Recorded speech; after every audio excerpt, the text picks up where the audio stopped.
Der Lorenz tat gern seinen ersten Platz gegen den zweiten tauschen und tat für das sogar an Geschwindner sein Acker verkaufen. Aber das geht nicht wegen die Spielregeln. Und sein Hund darf er auch nicht mitnehmen in die Karibik. Der bleibt dabei bei der Sarah, samt denn, dass der preisische Kellner die Hund scheicht. Aber der kann sich nachher schließlich da dran gewinnen.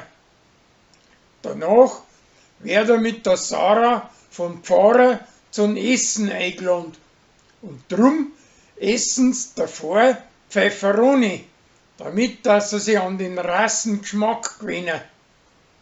Am Ende ist aber am Pfarrer sein Essen nachher recht mild.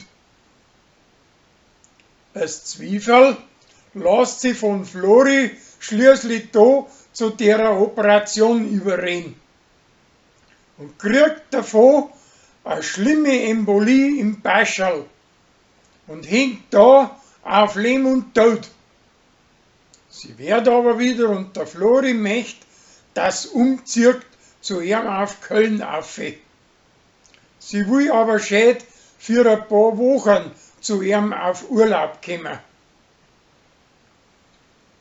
Für ein Wett mit Hubert probiert der Gregor es Schuhplatteln.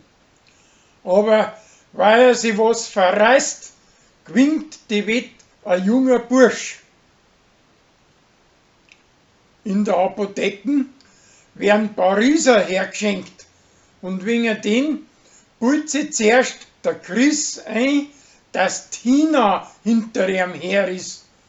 Und danach glaubt Kathi, dass er eine andere hat. Das ist aber alles ein Käse. Der Zuchthäusler, wo am Vogelhof als Bauernknecht arbeitet, wird von Hummel und von der Kathi zum Essen geholt. Aber er bleibt weiter der alte Stoffi und redet nicht viel.